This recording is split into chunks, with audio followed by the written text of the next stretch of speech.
off. Zero! Woohoo! The final countdown. Oh, it's the final countdown. Good morning, Kids Church, and everyone else who's watching. It's really great to be back with another Kids Church session for you guys to be doing together at home. I really hope that you enjoyed Family Celebration from last week, and we are back with the fruits of the Spirit, and this week it's Faithfulness Week. We're going to do our quick fire questions. This is where I ask you guys a question, you press pause on the video and give everybody in your family a chance to answer the question. And it's called quick fire because it's kind of the first thing that pops into your head. So your first question today is, in a standard packet of Haribo, like the ones with the eggies in and the cola bottles and the bears that you can bite the heads off, which Haribo is your favourite? If you had to be glued to someone for the whole day, who would you choose to be glued to? What is your favourite way to relax? What has been the best thing about doing Kids Church at home? What has been the best thing about this week? Has there been a time you've asked God for help this week?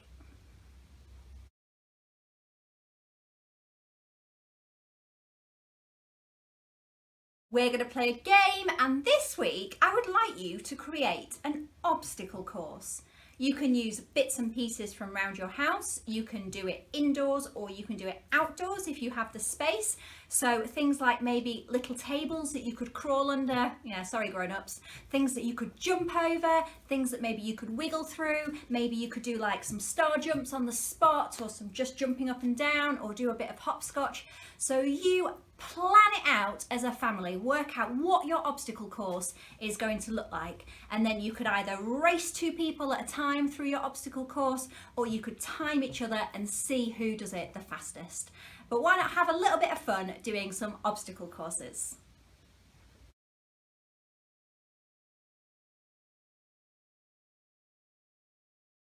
It's time for our share/prayer chair, and this is an opportunity to share stories in your family of where you have seen God answering your prayers in recent weeks. And it's also an opportunity to continue praying for those things where maybe God hasn't answered your prayer yet, but you'd still really like him to answer those prayers.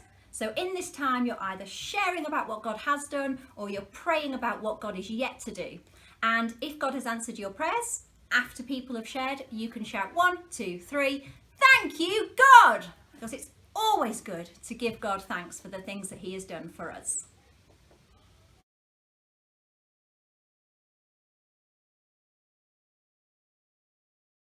We're continuing our series on the fruit of the Spirit, and we're back with our apple tree. We know that this is an apple tree because we can see the fruit hanging off it. The yummy scrummy apples are right there, the fruit on the tree. And when we see people who know God and love God, people like me and people like you, then we should see the fruit of the Spirit in us. And those fruits are, do you reckon we can do it together? Love, joy, peace, patience, kindness, goodness, faithfulness, gentleness, and self-control. Well done if you're being able to keep up and do that with me. We have covered so many of these fruits already, and this week we are up to faithfulness. And so we're about to explore a story which will help us look at faithfulness. The Miracle of Mercy, Peter.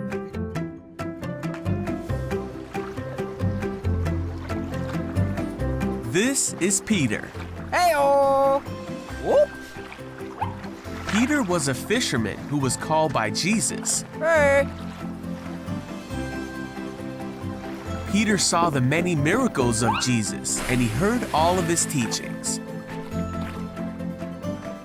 When the time came for Jesus to die and take away the sins of all the world, Jesus had one final meal with his friends.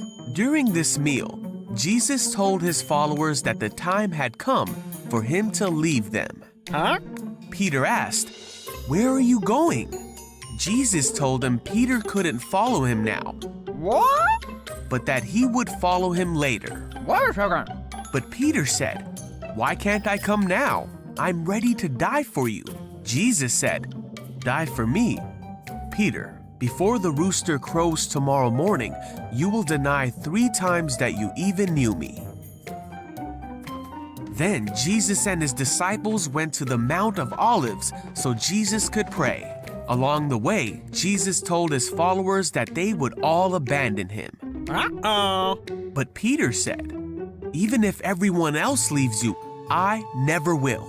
Jesus said, "Peter, this very night, before the rooster crows, you will deny 3 times that you even know me." But Peter wouldn't believe it and vowed that he would stay with Jesus until the very end.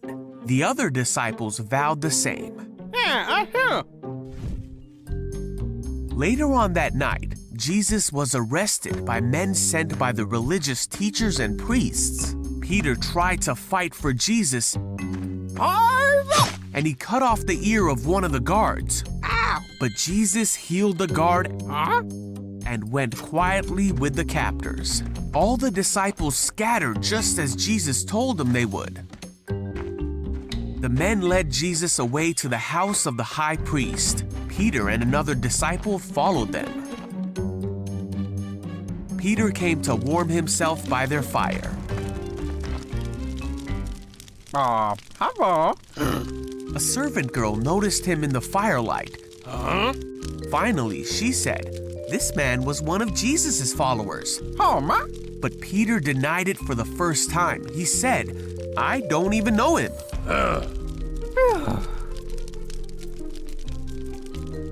After a while, someone else looked at him and said, "You must be one of them." Oh. Peter, for a second time, said, "No, I'm not." Okay. About an hour later, a man who knew the man whose ear Peter cut off said, "Didn't I see you in the olive grove with Jesus? This must be one of them. He comes from the same place as all of them." Yeah, you're right. But Peter said, No. "I don't know what you're talking about."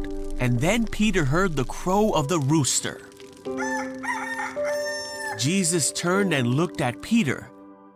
Jesus' words flashed through his mind, and Peter left the courtyard weeping. Then Jesus died and was placed in a tomb. The disciples heard that he had come back from the dead. Peter even saw the empty tomb and believed that Jesus was alive again. Woohoo! And Jesus appeared to the disciples to show him that he was alive. Some of Jesus' followers were together when Peter said, "I am going fishing." Okay. So they all went out to the sea, but caught nothing all night. At dawn, they saw a man standing on the beach. Oh, hey, over here. The man called out to them and said, "Have you caught any fish?" Nope. The man said, "Throw out your net on the right side and you'll get some." Okay. So they did, and they couldn't bring in the net because there were so many fish in it. Then one of the men on the boat said to Peter, "It's Jesus." When Peter heard that it was Jesus, he swam to the shore while the others pulled in the load to the boat. When they got there, they found breakfast waiting for them. I miss a fish. Got it. Jesus said, "Come have some breakfast." While they were eating, Jesus asked Peter, "Do you love me?" Peter said, "Yes, you know I love you." So Jesus said, "Then feed my lambs." Then Jesus asked again, "Do you love me?" Peter said again, "Yes, you know I love you." And Jesus said, "Then take care of my sheep." And then a third time, Jesus asked Peter, "Do you love me?" Peter was hurt that Jesus asked the question a third time, so he said, "You know everything. You know that I love you." So Jesus said one last time, "Then feed my sheep." And so Peter went on to feed Jesus' sheep by helping establish the church and by writing books that we can now read in the Bible. And though he denied Jesus, he was forgiven, and many came to know the love and forgiveness of Jesus through Peter.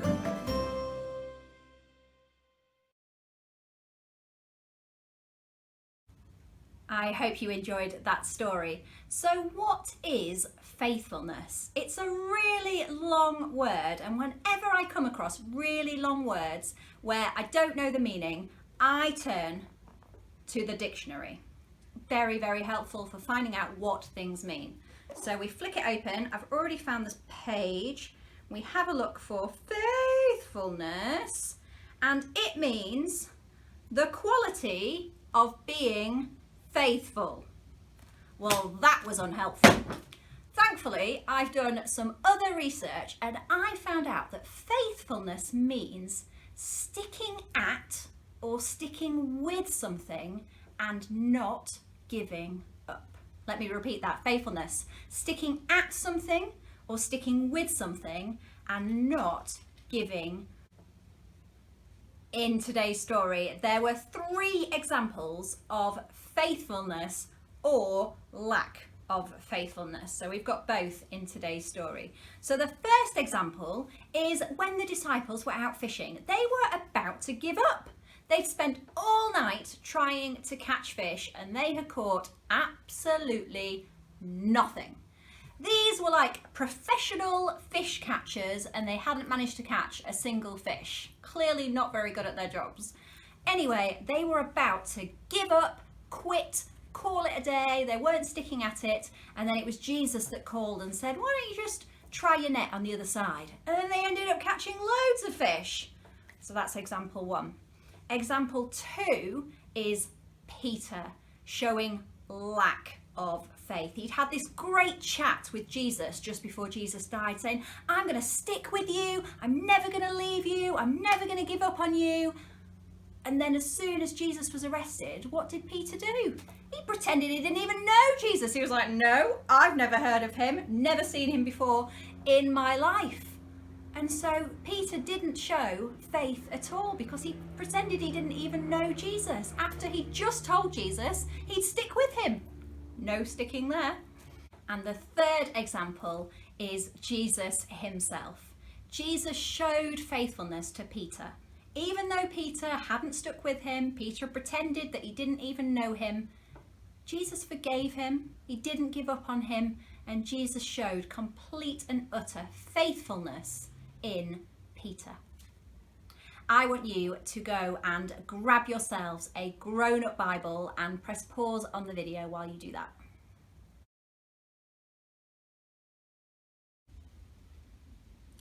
Now you've got your grown-up Bible, I want you to look up Psalm 117 verse 2. So grown-ups, it might be that you find the book of Psalms, which is in the Old Testament. It's also slap bang in the middle of the Bible. And then kids, we've got a task on our hands today because we need to find Psalm 117. So we're going to be doing a lot of page turning. So I'm going to turn quite a few pages at once to try and make this quicker. Where are we? Oh, nearly. And we're there. Look how tiny this psalm is. It's teeny. So I want you to find teeny tiny number 2. There's only a 1 and a 2, so that shouldn't be hard to do. And I'm going to cover it up because I want you to go and read this in your own Bible. So I want you to read the whole of verse 2.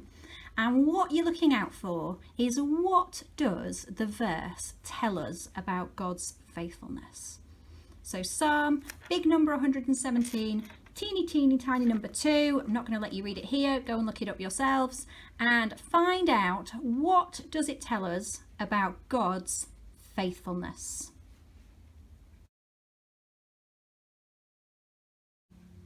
Did you spot it?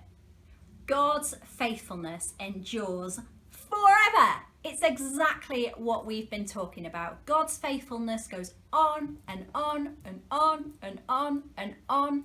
He's never going to give up on us. He's never going to leave us. He's always going to stick by us because God is faithful. He showed faithfulness to Peter and he shows faithfulness to us as well. Kids, I want you to turn and find your grown-ups and ask them, when has God shown them faithfulness?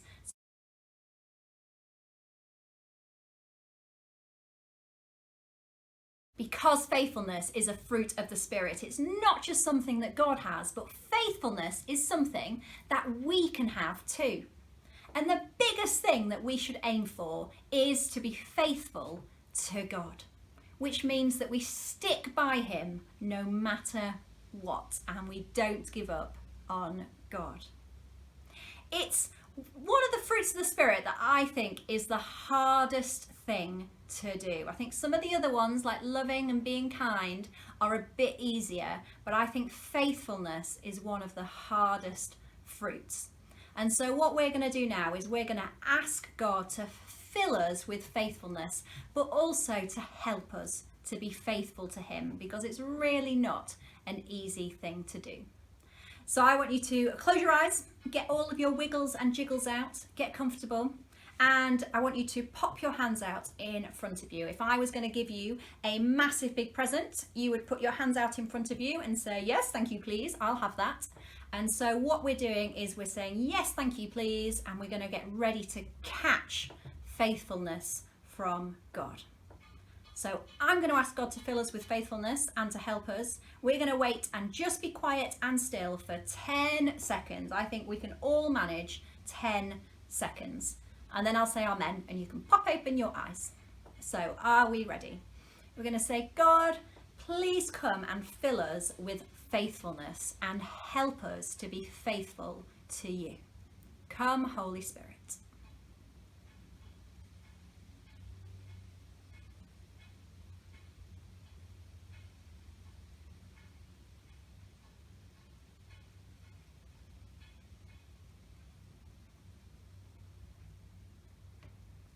Amen. You can pop open your eyes. We're going to do one last thing this morning and I'll show you what to do and talk you through it, and then you can press pause on the video and go and get everything that you need and rewind if you need a reminder about the instructions. But the first thing you'll need is a plain piece of paper, and you're going to fold it in half lengthways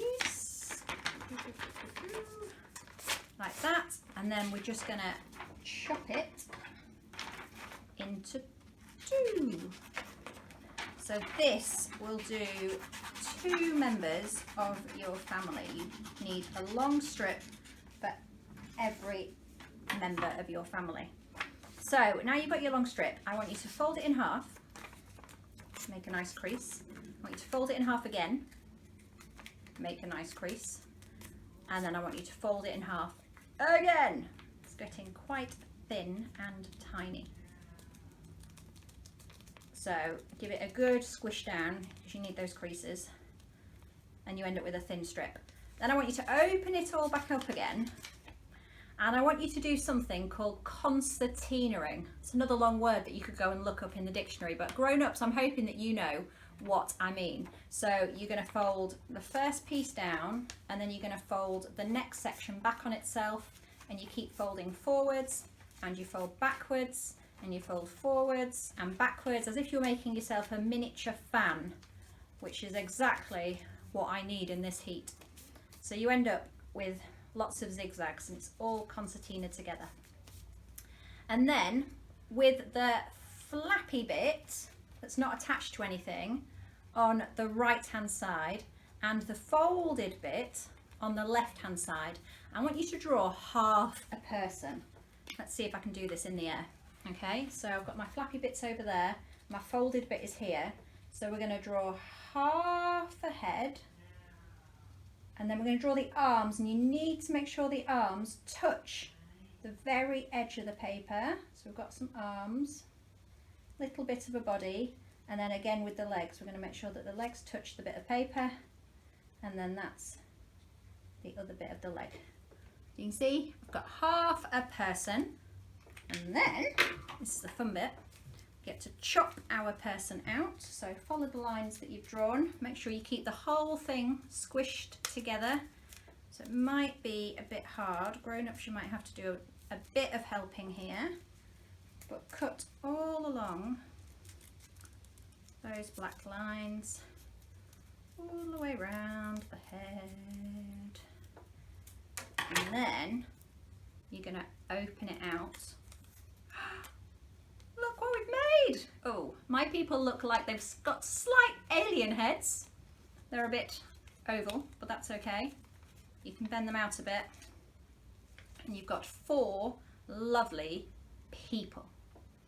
What I want you to do once you've got your people is I want you to colour in one of these middle ones to look like you and the other middle one to look like Jesus.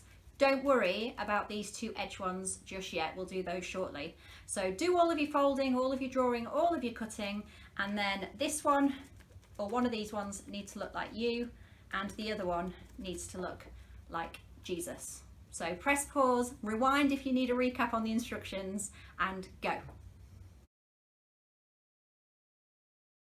Hopefully now you've got your 4 people cut out and you've got one that looks like you and one that looks like Jesus.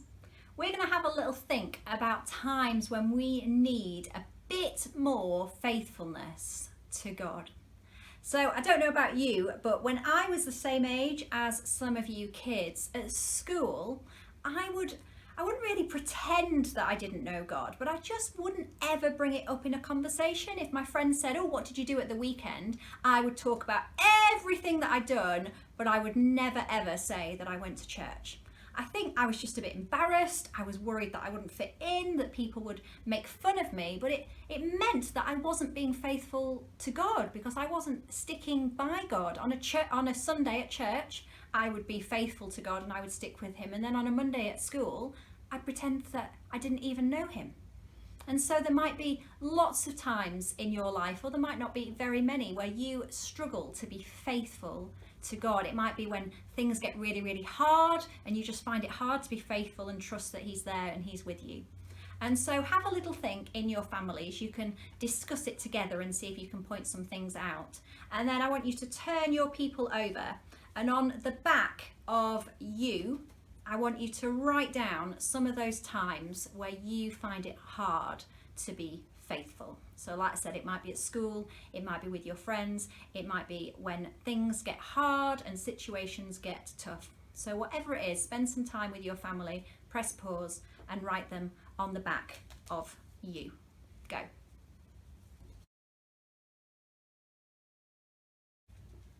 We've already prayed and asked God to help us with our faithfulness to him, and that's something that you can do whenever you want to. We can always go to God and ask him for help to be faithful. But the wonderful thing about God is that he also puts different people into our lives that are there to encourage us and help us to stick with God. And so back to your people, these 2 blank ones on the end. I want you to draw in 2 people who you have in your life who help you to stick with God. So drawing somebody here and somebody here, who is it that's in your life that helps you stick with God? Now you've got all of your people coloured in. I'd love it if you could just finish by pressing pause and praying together as a family. Pray into the things where you need to have more faith on the back of you, and also just thank God for the people either side of you and Jesus, those people that help you to stick with God. So just a really quick time of prayer.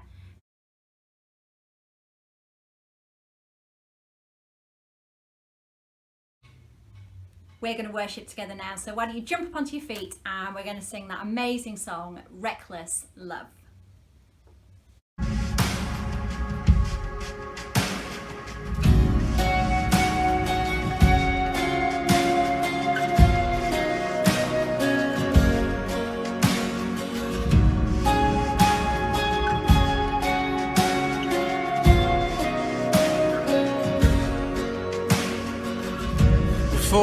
spoke a word, you were singing over me.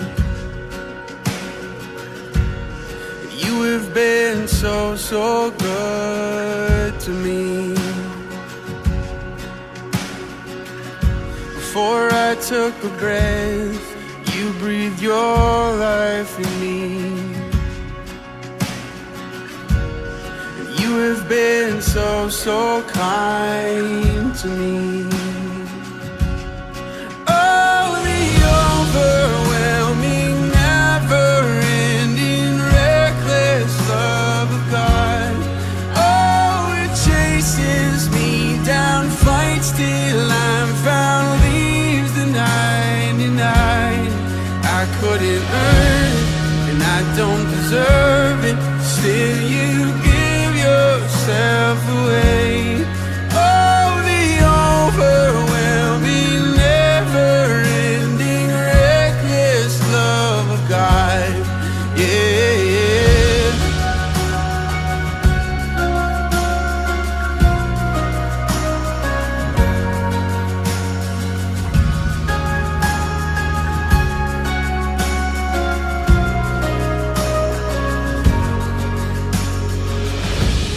When I was your foe, still your love fought for me. You have been so, so good to me. When I felt no worth, you paid it all for me. You have been so, so kind to me. And oh, the overwhelming, never-ending, reckless love of God. Oh, it chases me down, fights till I'm found, leaves the 99. I couldn't earn it, and I don't deserve it. Still you give yourself away. Oh, the overwhelming, never-ending, reckless love of God.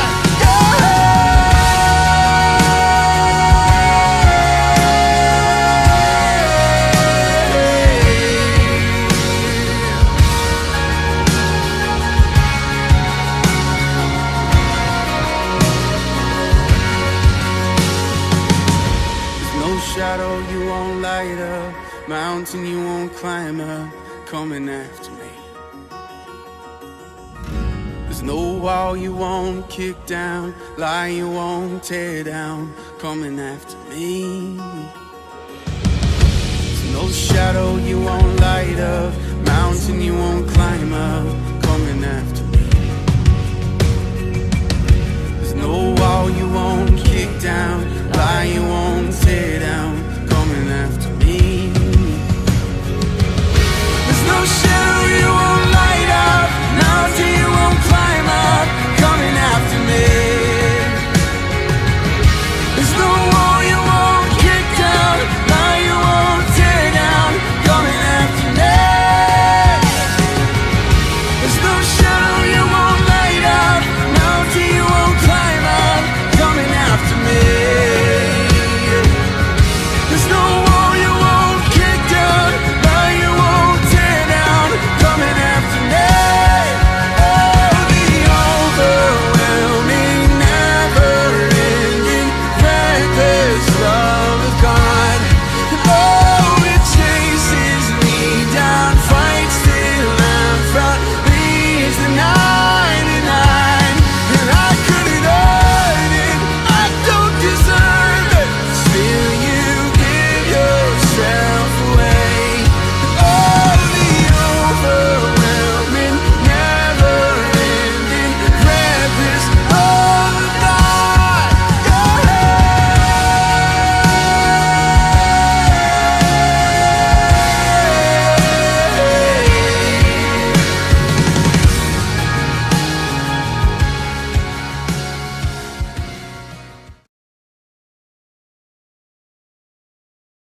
I'm going to say a closing prayer for us. So God, I thank you that your faithfulness endures forever.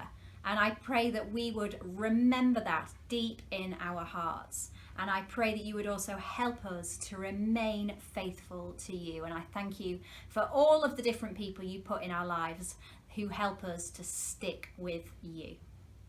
And I pray for everybody watching this video that you would continue to keep us all healthy and safe and well, and that you would surround and protect all those who we love and who we're praying for as well. Amen. Kids Church, we have reached the end of Faithfulness Week. It's been wonderful to have a session for you today, and I will be back next week with another fruit of the Spirit. So I'll leave you to work out which fruit it is that we're doing next week. And for now, I hope you have a wonderful week, and I'll see you soon. Bye.